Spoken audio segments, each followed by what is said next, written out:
உதடு கடிக்கும் பழக்கம். இன்னும் உதடு கடிக்கும் பழக்கம். சில பேர் பாத்தீங்கன்னா அந்த உதட்டை அப்படியே கடிச்சிட்டே இருப்பாங்க. இந்த ஒரு கடிக்கிற தன்மை இருக்கும். எப்ப பார்த்தாலுமே அதை செஞ்சுட்டே இருப்பாங்க. இது யாருக்கு வரும்? பொதுவா உதடுக்கு குறிக்கக்கூடிய கிரகம் யாரு? ராகு. வாய் பகுதியை குறிக்கிறவர் ராகு. கடிக்கிறது அப்படின்னா யாரு?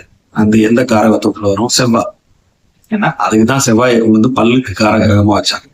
இந்த கடி படுறது அப்படிங்கிறது செவ்வாய் கொடுக்குறது. ஸோ இந்த உதட்டை கடிக்கக்கூடிய பழக்கம் உடையவர்கள் யாருக்கு வரும் அப்படின்னா செவ்வாய் ராகு காம்பினேஷன்.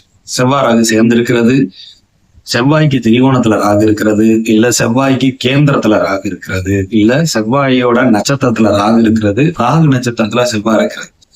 இதெல்லாம் வந்து அந்த உதடு கடிக்கக்கூடிய பழக்கம். அதே மாதிரி நெகத்தை கடிக்கிறது. நெகம் வந்து செவ்வாய். சரிங்களா? சோ இந்த ராகு செவ்வாய் காம்பினேஷன் இருக்கிறவங்களுக்கு பாத்தீங்கன்னா அடிக்கடி விரல்ல வந்து அடிபடுறது, நெகம் உடஞ்சு போறது, எப்ப பார்த்தாலுமே உதட கடிச்சுக்கிட்டே இருக்கக்கூடிய ஒரு தன்மையை இந்த செவ்வாய் ராகு காம்பினேஷன் கொடுக்கும். சரிங்களா? சோ அது சில நேரங்கள்ல ஓவரா ஓண்டிங் ஆகிறது கூட நிறைய வாய்ப்புகள் நான் பார்த்திருக்கேன் நிறைய ஜாதகர்களுக்கு. அதனால செவ்வாய் ராகு காம்பினேஷன் இருக்கா எப்பவுமே வந்து அலர்ட்டா இருக்க வேண்டியது ஜாதகத்துல ரொம்ப ரொம்ப அவசியம். சரிங்களா?